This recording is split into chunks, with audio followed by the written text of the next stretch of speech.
Hello, hello, hello, hello. Hopefully everyone can hear me all right. Hi, Nana. Hi, Debbie. Hi, Matt. Hi, Teresa. Hi, Joe. Hi, Sarah. Hi, Glinda. How you guys doing tonight? Hi, Deborah. Hi, Suzanne. Hi, Faith. Hi, Hank. Hi, Diane. Dina. Hi, Zona. Hi, Kevin. Hi, Gina. Hi, Susie. Hi, Teresa. Hi, Faith. Hi, Matt. Hi, Jason. Hi, Tony. How you guys all doing tonight? Hopefully everyone is having a great night tonight out there. A lot going on in this little town called America, small town America, because that's what we are. We're about. Hi, Melinda. How you doing? Hi, Suzanne. Yeah, we're working hard, trying to make sure you guys get the news of what's actually happening out there without all the fluff and stuff. Hi, Tia. First, we're going to be talking about what's happening in Minnesota out there tonight. Or not tonight, but what's been happening out in Minnesota for the last couple nights. It's sad. It's sad when we're talking about a raid with a no-knock warrant, where police, of course, use a no-knock warrant for good reasons. They use a no-knock warrant, of course, because the police insisted on it because they were known for drug traffic in that area. And it was a pre-dawn no-knock warrant because guns were obviously involved. I mean, he was the guy that was 22, Lockheed, that was shot February 2nd by being awoke by officers sleeping on a couch in an apartment belonging to a relative's girlfriend. He was not the target of the ongoing homicide investigation, but he did pull a gun on officers. I mean, the police have a reason for a no-knock warrant, and the reason they did it is because they knew weapons could be involved. It's a dangerous situation, but that's what happens. SWAT team, of course, police was never executed. Instead, a separate warrant that included both nighttime service and a no-knock was drawn up, and it was approved by the judge, by the county judge there. So we're seeing these protests going on, of course, in Minneapolis because of this. And it's ridiculous because everybody's putting in this as a George Floyd situation. This is not a Floyd situation. This is a truth situation.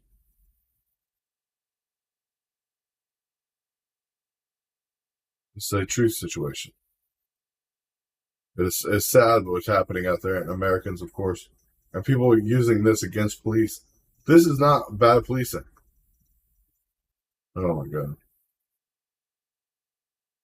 I don't want to hear about Crump at all.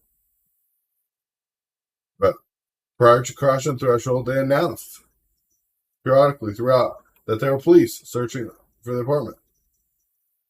Of course, the risk of a no-knock warrant has been known since 2006, and most apartments have stopped using them. But in certain situations, it becomes clear where evidence could be destroyed or, of course, manipulated if they don't get in with a no-knock warrant. And that's, of course, what police department here was worried about when they entered the apartment.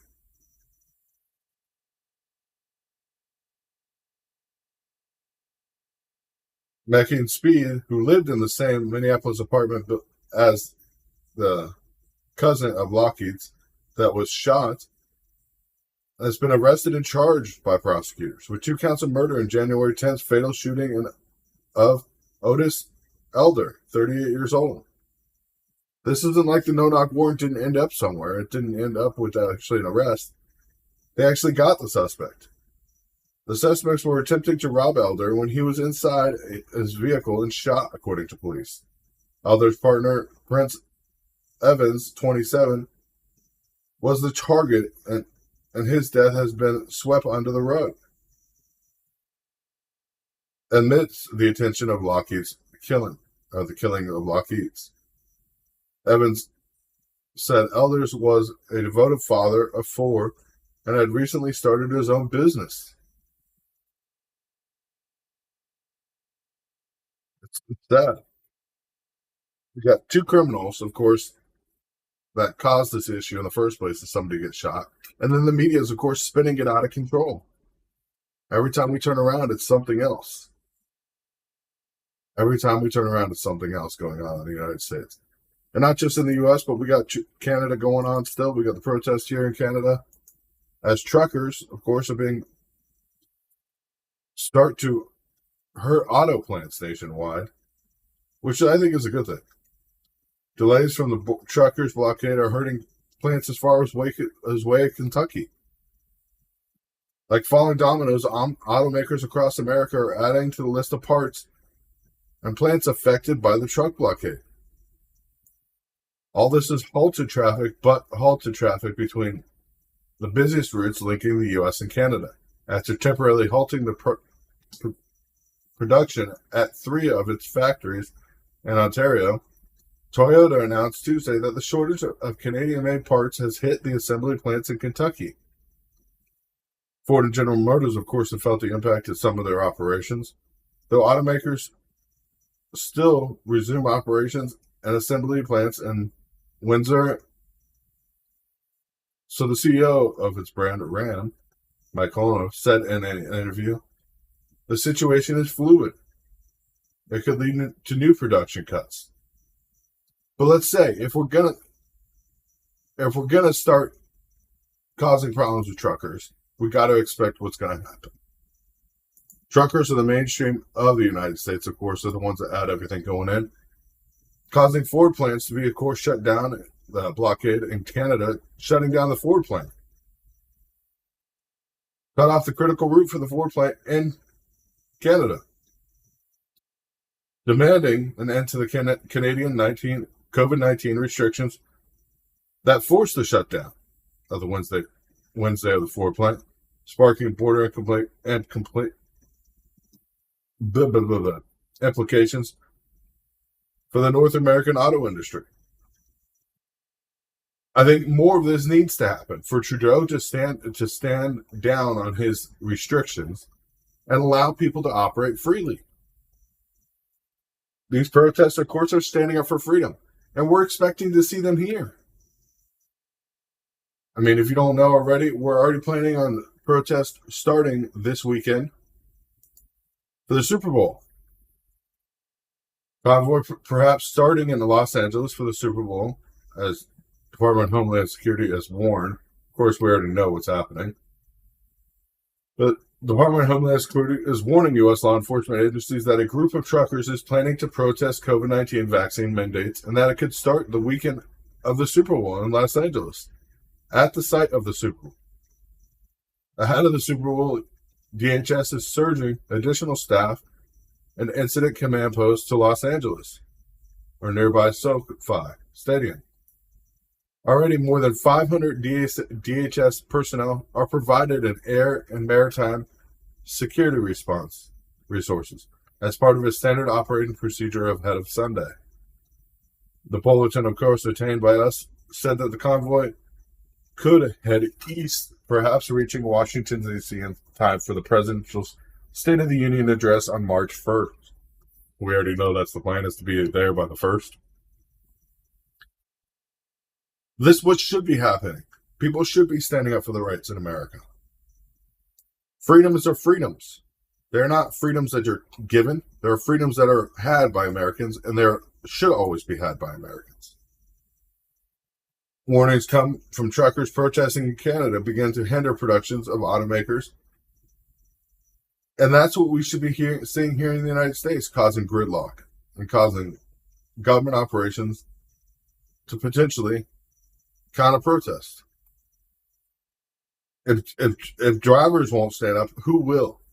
Potentially blocking roads and major metropolitan cities in the U.S. and protest, amongst other things, of vaccine mandates for truck drivers. The convoy potentially beginning in California this weekend and arriving in Washington, D.C. as late as mid-March. We're trying to get there on the 1st, though. We already know that. For the State of a Union address. This is all happening. They can try to make it illegal all they want. We'll start raising money directly for truckers. They can't stop truck drivers from going to D.C. That's the problem. Mainstream media is downplaying the numbers of people who back and love the freedom. I mean, if you look at any one of the live feeds that are coming out of Canada, you see 20, 30,000 people on every single live feed that comes out. Every single time he pops on, King pops on, he gets a huge number of feeds. And if hundreds of truckers converge in major cities like Los Angeles and California, the potential exists to severely disrupt transportation. Federal operations, commercial facilities, and emergency services through gridlock of potential counter-protests. According to law enforcement sources, the group intends to start in California and travel its way to D.C. We already know that. Gathering trucks as they travel across the country. It has also been suggested that truckers from Canada may join the Washington, D.C. event, which we already know. Warning circulating law enforcement nationwide today was first reported by Yahoo News, of course. Oh, Yahoo News. They're a joke. Makes me so. Why does it make you mad? It makes me happy that Americans are standing up for their rights.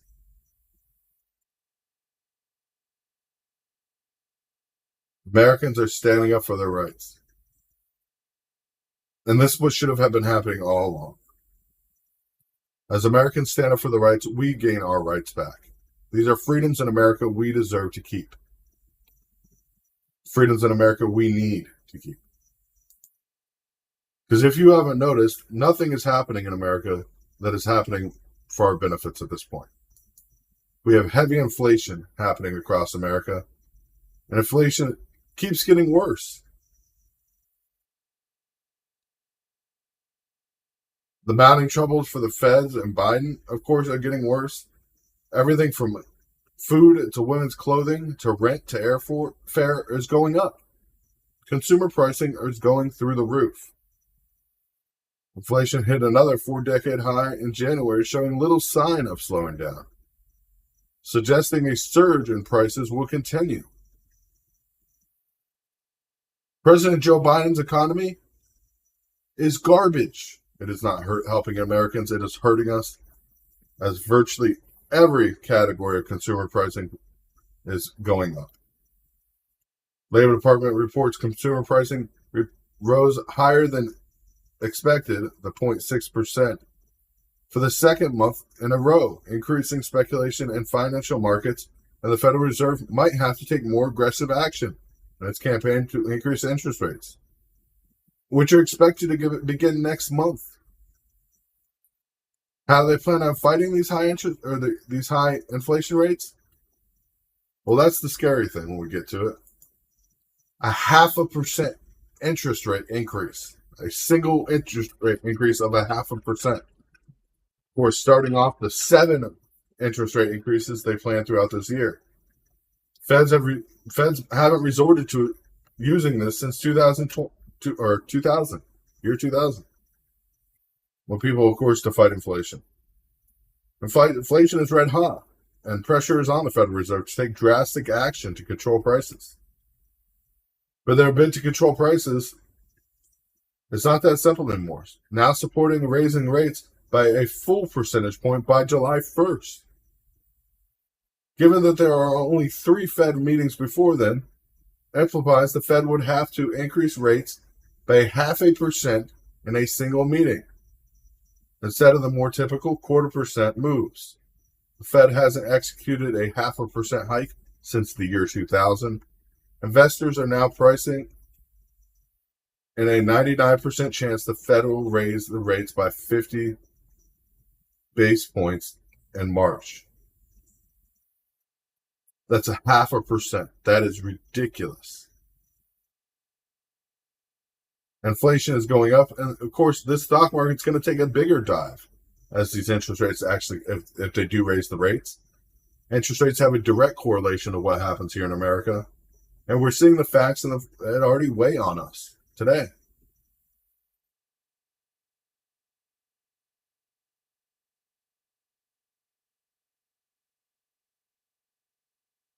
It's sad. Of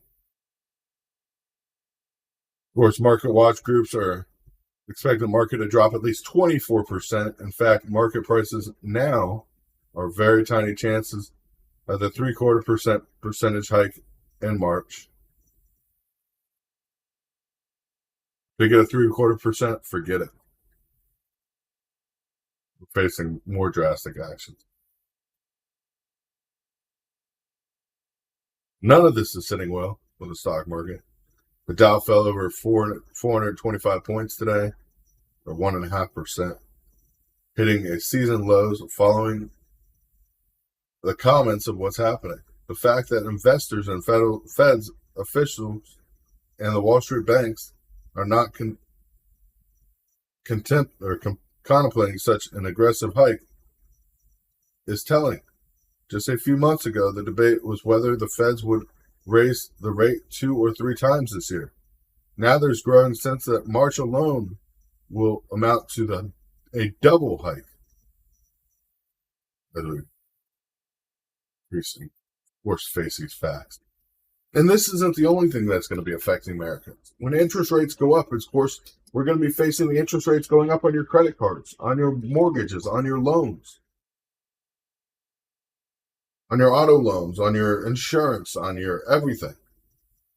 Those price increases are going to affect Americans long beyond this, as we're already facing a third world war maybe in the mix. It's just crazy out there. It is crazy what's happening. There's nothing really we can do about it at this point. Biden has got us into a crisis in Ukraine, with, of course, potential invasions happening anytime now. And the U.S. is watching closely for that signal for Russia to invade Ukraine, and it's going to be scary. Third World War is imminent. Yeah, people are buying way too much on credit. People are relying on credit cards for everything right now. Please give me 1 second. I got to help my grandfather for a second. I'll be right back.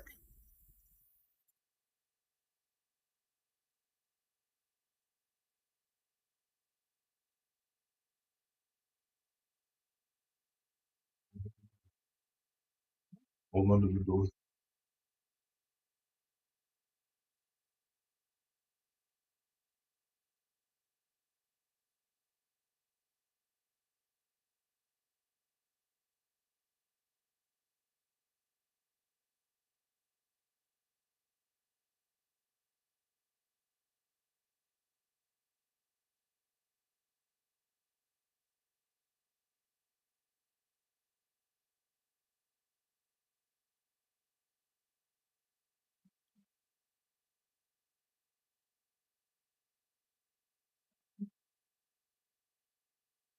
Sorry about that, you guys. Right back with you. But as we're facing the signal with the invasion of Ukraine and Russia, of course, Russia's putting more tension on America.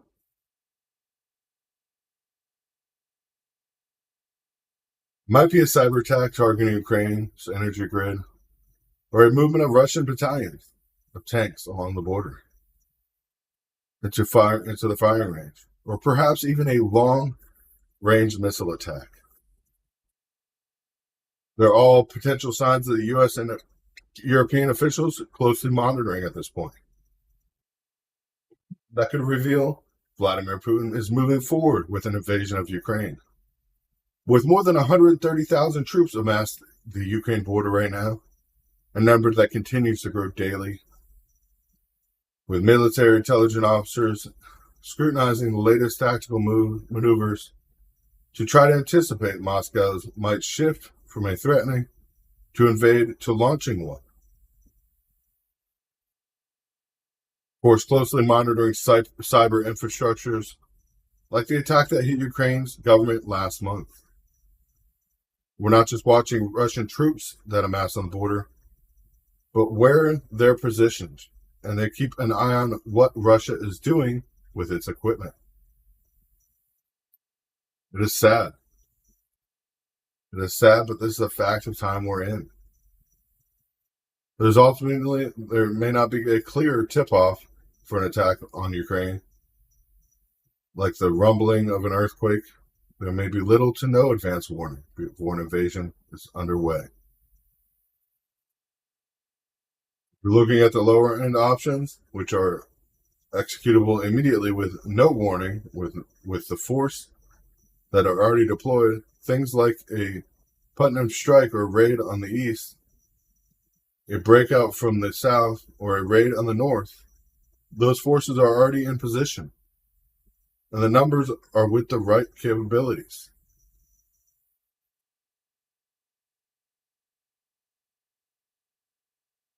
We're talking about cleaning windows now, newspaper, vinegar, and water. It's just sad. And these aren't the only threats we face right now, of course.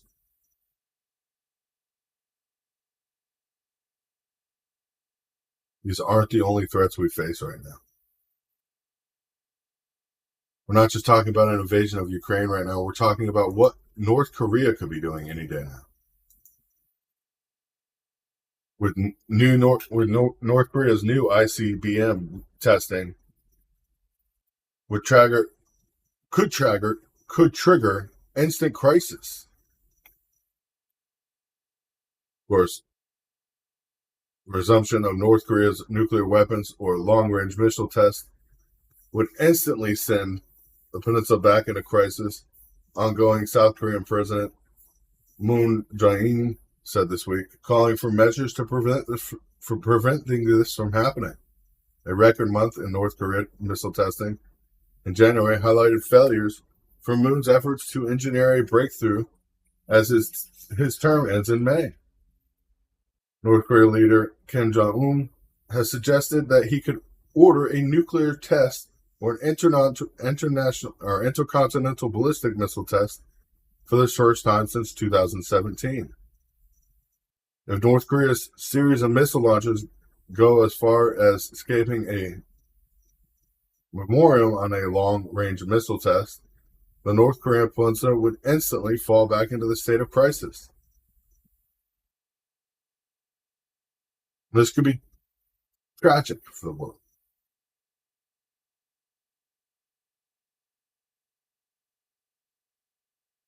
Tragic for the world. Preventing such crisis through present dialogue and diplomacy will be the task of political leaders and the countries concerned. Most fulfilled together, he added. Moon expressed concerns that a series of missile tests that was so close to the March 9th presidential election in South Korea, where candidates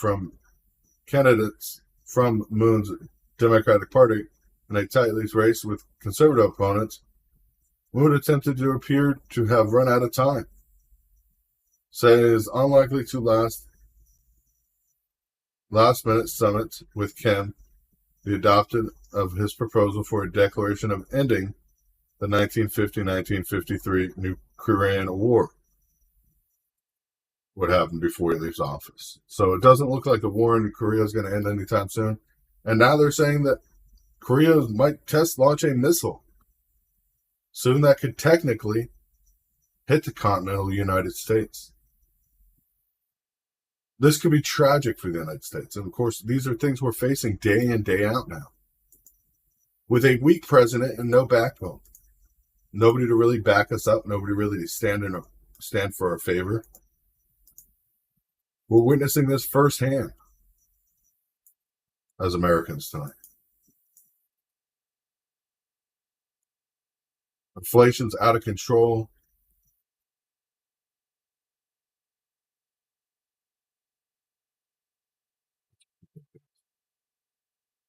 It is ridiculous.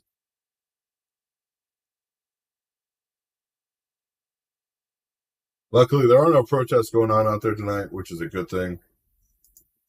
That's the last thing we need is more protests and on a nightly basis. There was protests last night.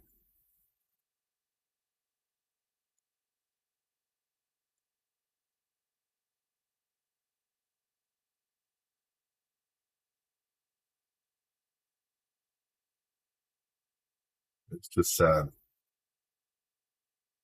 Sad facts in America tonight. Sad faces in America because we cannot even stand for ourselves. We cannot even stand for people we trust. We can't expect gas prices to go back down as they're expected to soar once again. Biden, of course, today warning Americans in Ukraine to leave. And sending troops to evacuate would be world war.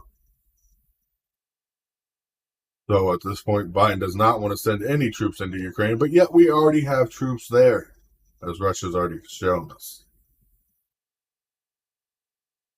People facing, of course, having to get fuel oil this month are almost paying double what they paid at the beginning of winter. As winter carries on.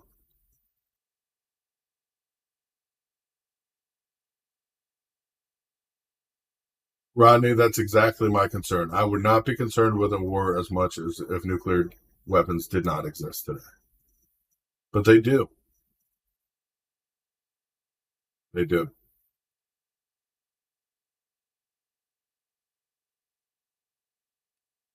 Nukes do not make war less likely. Nukes make ending a war much less likely. Because whenever there's a win or a loser, the loser, of course, would take drastic measures to make sure they're not the loser anymore in the process of destroying society. It is sad but true what's happening in America. We face inflation. We face laws that are ridiculous against us. 34,000 troops in Germany alone. We're more worried about borders of a country that's not even ours than our own. Who knows how many terrorists we could have here in the United States right now? Or how many troops or spies from other countries we could have. Our southern border is wide open, and it's a joke to the world. America's looked down on every day. And it's sad because we were once the strong nation. We were once a nation that could do or say or portray anything we needed to portray in the world. But now we're at a point where we can't even feed our own people. People can't afford to feed themselves. Inflation's out of control. Interest rates are going to be out of control soon. At what point does it become insurmountable for U.S. citizens? At what point does the cost to live outweigh the money you can make? And I understand a lot of people say, well, you don't get it. You live in a nice house. You live in this. You live in that. You're an American. That's what a lot of people say from other countries because they don't understand. There is no, you could live in a trailer. It's going to be the same cost as living in a freaking apartment or living in a house at this point. We're far beyond just trying to survive. If interest rates if they go up 5% or 4% this year, let's say they go up 4% this year. The Fed's raised rates 4%. You're talking credit card rates around 11 to 19%. Starting credit card rates at the lowest. Mortgage rates at 12%. Honestly, who can live in a world like that? And 90% of Americans right now are not on a fixed mortgage. They're on a flexible rate. Because that's the point of the society we've been in. We've been in a great society where interest has been low. And having that flexible rate's been the best because then you can get a lower rate when it goes down. Interest rates are going up. And that's going to impact everyone. Impact people from renting a house to people that are buying a property and renting it at the same time. They're going to have to increase their rents. Yeah. You will know nothing and be happy. From Mr. Schwab himself.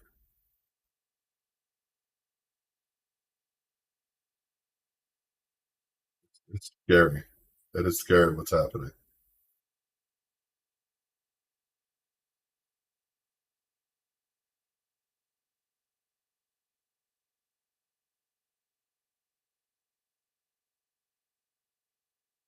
God bless you guys for being here, and we definitely appreciate it. That's about all the news I really have. If you guys want to call in and talk about anything that's going on, please be you're more than welcome to call in here to the show. The number is 954 418 2435. That number, once again, is 954 418 2435. Anyone's welcome to call in at any time during the show and have a conversation with us. My feet is frozen. It's not frozen to me. So if it's frozen, I'm sorry about that, but it is not to me. Sad nights and sad days in America. One day we'll hopefully get stronger.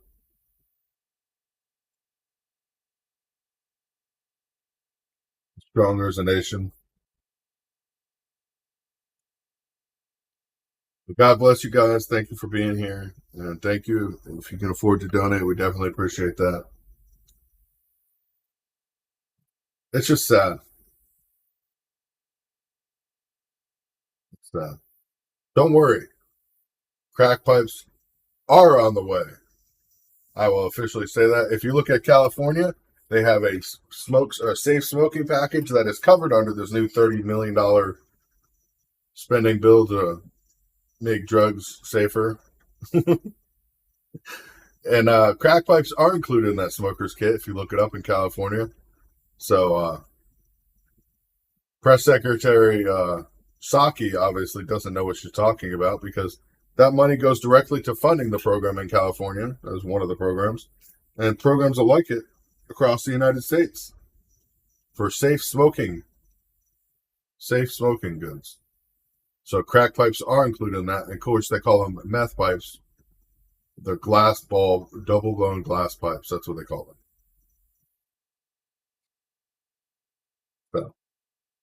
So, that's just ridiculous. But God bless you guys. God bless America. Stand tall, stand strong. Please be safe. Good night.